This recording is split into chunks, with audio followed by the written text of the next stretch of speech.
Hello, welcome to the channel, and I hope you're all well. So in this live show, this live stream, this video, when you're talking about the effectiveness of communication, whether it's in any part of the workplace, I'm involved in aviation, of course, in terms of crew resource management. We will look at the effectiveness of communication, how it works in the cockpit, and by extension anywhere else within the aviation environment to enhance safety, but also to enhance efficiency. But the same can be applied to any workplace, any management structure, any environment where you're working with a group of people, any team. So we would look at communication in terms of how are you delivering a message, how are you delivering information. So we would look at the transmission. What are you doing? How are you acting when you're talking, when you're communicating with other people? What messages are you sending, either by verbal communication? Are you using symbols, signs, graphics, whatever it is? Then we're going to be looking at the way in which you're delivering that in terms of tone, in terms of demeanor, in terms of context.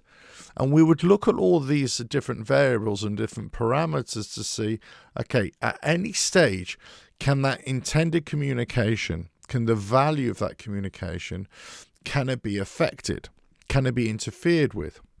So then we would look at things like barriers to communication, distraction. We would look at cultural references. We would look at the structure of the team, of the workplace, and we would say, okay, is this the most effective way to put over a communication? So whenever I give a course on communication, whenever I teach a course, I will look at communication within the group.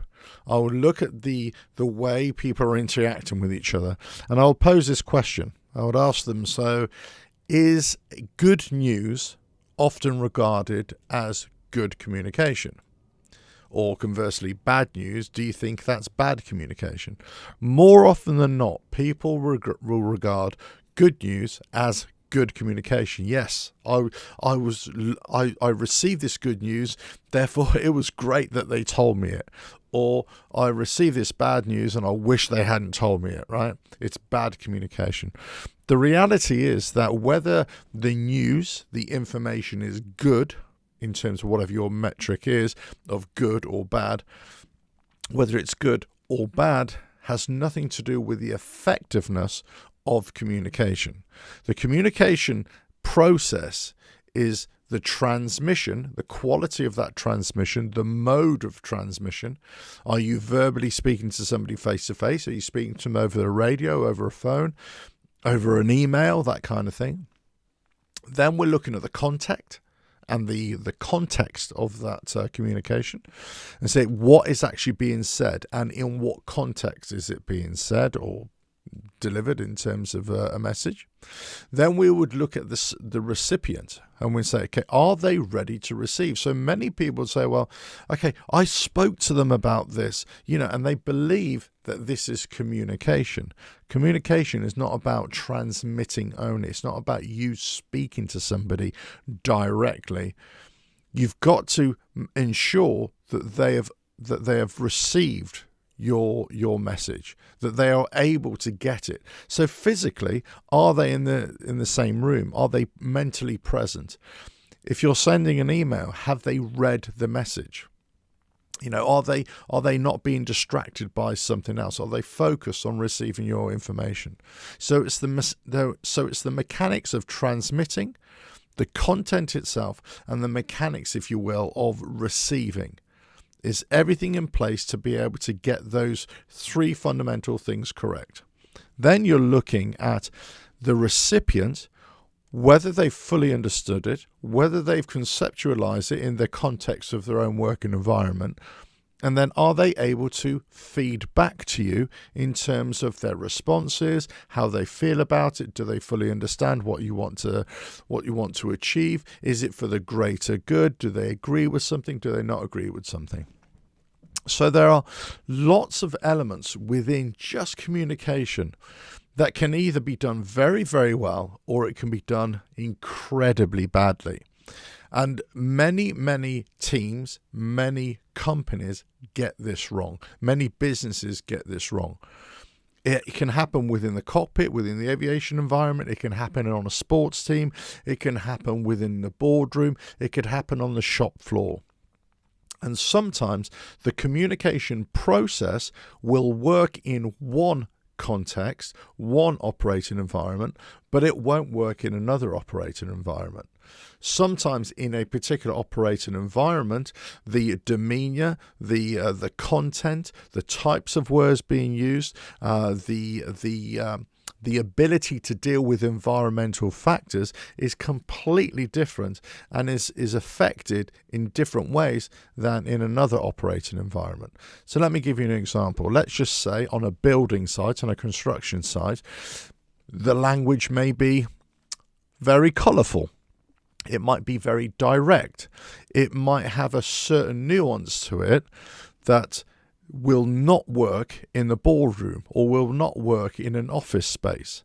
However, in that environment, because everybody is on the same page, sharing the same mental model is extremely important in terms of communication. This is one of the reasons why we have communication, or we strive for effective communication, is that we want everybody to share the same mental model, to have the same understanding of whatever task needs to be done, or whatever impression that we want to put over, or whatever we want to gain or glean from a situation. So in a particular environment, it may work very, very well. It may be effective. It may not be to your liking, but it may be very effective. In another operating environment, it may be totally inappropriate to use that kind of colourful language, that kind of dynamic, those kind of demeanours, so on and so forth. So it might be totally inappropriate. The same can be said, let's say, from an office environment. If you're using those communication skills on a construction site, for example, it may not work. You may come up against other situations, other issues that just don't. The two processes don't marry. But in either case, in whichever environment, you will always have a transmission part. You'll always have some kind of contact and context. You'll always have the recipient. Are they in a position to receive? Are they listening? Are they being interfered with in some way? And then also the feedback. These four elements never change. Transmission, content, recipient, feedback. It never changes. So regardless of where you are, what operating environment you're in, what working environment you're in, you've got to be able to look at communication holistically. You've got to look at the process, not only as an overall process, but also as an individual process. You've got to be able to look at yourself and say, am I using the correct words? Is my message and information being delivered in the most appropriate way? Is it in the content? Is the content in the context of the way we're operating? Am I being specific? Am I able to speak to somebody and have some understanding of their position? Do I have a certain amount of empathy and sympathy? Now, that doesn't mean that this is some kind of, a wishy-washy way of looking at communication. This is purely and simply to look at your overall standards and your overall performance. If you can begin to understand another person's point of view, if you can understand whether they're in a position to be able to receive your information and to be able to deal with it and to process it and to possibly give you some feedback, then you're in a much better position to be able to analyze whether your communication process, the way you're delivering information yourself, can be improved or is at a good standard. So in terms of communication, it is a huge subject.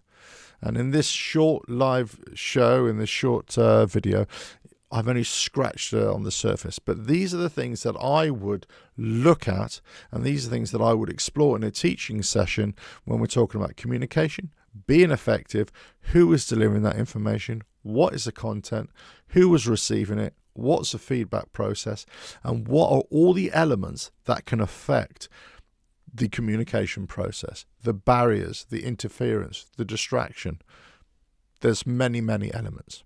If you like what I do here, keep on watching, and I'll catch you again. Bye now.